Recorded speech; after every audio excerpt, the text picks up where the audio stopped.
تبلیغی جماعت مولانا الیاس نے باقاعدہ طور پر رجسٹرڈ کیا تھا، اور یہ انگریز کے زمانے سے ایک رجسٹرڈ جماعت ہے۔ اور انگریز کے قانون میں کون سی جماعت رجسٹرڈ ہوتی ہے؟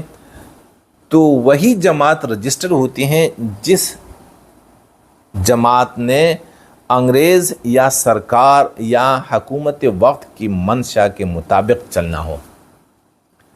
اب اس سے آپ اندازہ لگا سکتے ہیں۔ تو میرے بھائیوں، مولانا الیاس تبلیغ کے پہلے امیر تھے، اور تبلیغ کے امیر کو کیا کہا جاتا تھا؟ حضرت جی۔ جس طرح گاندھی جی کہلاتے تھے نا، تو اسی طرح تبلیغی جماعت کے امیر وہ حضرت جی کہلاتے تھے۔ تو پہلے حضرت جی تبلیغی جماعت کے مولانا الیاس تھے۔ پہلی بات یہ ہے کہ یہ تو ہمیں معلوم ہے کہ 1926 کے لگ بھگ تبلیغ کا کام مولانا الیاس رحمۃ اللہ علیہ نے شروع فرمایا، اور اس ترتیب پر اس کام کی ابتدا ہوئی، یعنی 3 دن لگانا، اور پھر بعد میں چلا 4 مہینے کی پوری ترتیب آہستہ آہستہ بنتی چلی گئی۔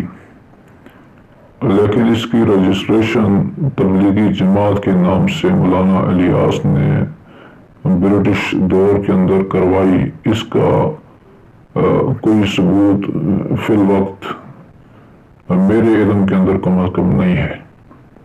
میں نے اس کی جستجو کی ہے، تحقیق کی ہے۔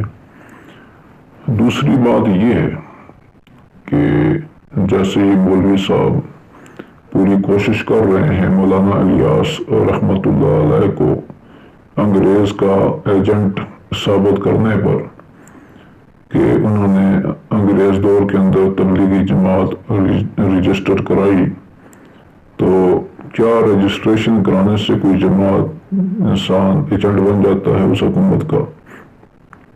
مثال کے طور پر آج کل کتنے بڑے بڑے مدارس ہیں اہل حق کے، دنیا بھر کے اندر پھیلے ہوئے ہیں، چاہے آپ امریکہ دیکھ لیں، اور شمالی جنوبی امریکہ کے 40-50 ممالک ہیں، اکثر ملکوں میں رجسٹرڈ ہے وہاں جماعت۔ اسی طرح یورپ کے ملکوں کے اندر وہاں پر رجسٹریشن ہے، خالی جماعت کی نہیں، یہ جو ہمارے مدارس ہیں اہل حق کے، کوئی بھی کسی بھی قسم کے ادارے ہیں، تو ان کی رجسٹریشن ہوتی ہے۔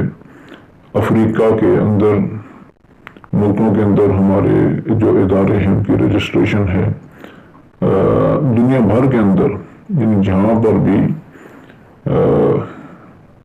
کوئی ایک ملک کا نام ہے اور وہاں پر اس کے اصول، قوانین و ضوابط ہیں، تو اس کے قوانین کے مطابق کوئی بھی ادارہ وہاں جو کوئی کام کرنا چاہے وہ رجسٹر ہوتا ہے۔ اس کا مطلب ہرگز نہیں ہے کہ وہ رجسٹریشن کرانے کے بعد ان کے ایجنٹ بن جاتے ہیں۔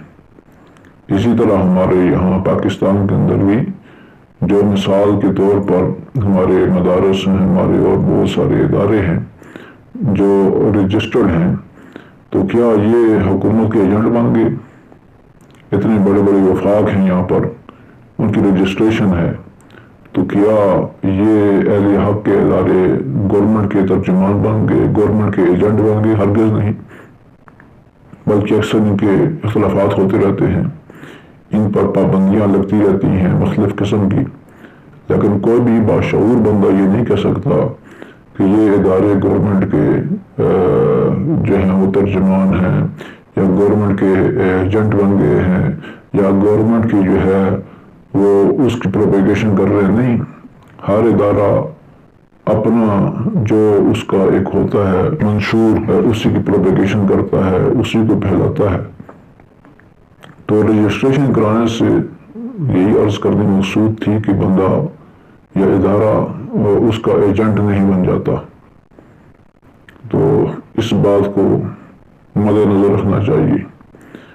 دوسرا سب کے سامنے ہے کہ کیسے اکثر لوگ کسانوں جو دعوت تبلیغ کا کام کرتے ہیں تقریباً، یا اس کا شعور رکھتے ہیں، علم رکھتے ہیں، مجھے پتہ ہے مولانا الیاس رحمۃ اللہ علیہ نے ایک کام کی ابتدا فرمائی، اور جماعت جو مشہور ہو گئی تھی تبلیغی جماعت کے نام سے، تو مولانا نے کہا بھی کہ یہ جماعت تبلیغی نام سے مشہور ہوگی، تو اگر میں اس کا کوئی نام رکھتا، اس جماعت کا نام رکھتا، تو وہ تحریک ایمان رکھتا، تبلیغی جماعت نہ رکھتا بلکہ تحریک ایمان اس کا میں نام رکھتا۔